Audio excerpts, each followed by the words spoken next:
શ્રી વલ્લભાધીશ કી જય.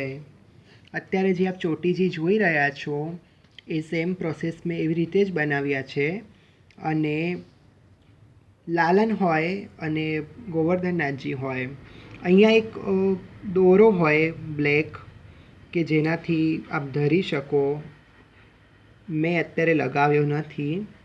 હવે ઘણા વૈષ્ણવો અંદર એક પાતળો સરખો તાર અંદર નાખે છે કે જેથી એ આવી રીતે આમ વળી શકે.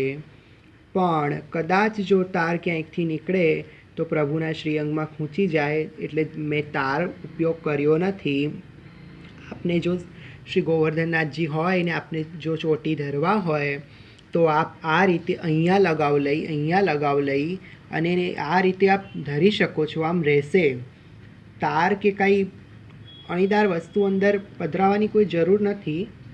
આ રીતે આપ રહી શકશે ચોટીજી જે આપ જોઈ રહ્યા છો.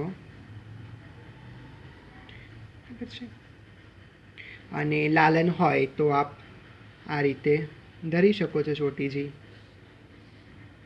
પછી અત્યારે જે આપણે બનાવ્યા એ અને આ જે મેં પહેલાં કરી રાખ્યા છે,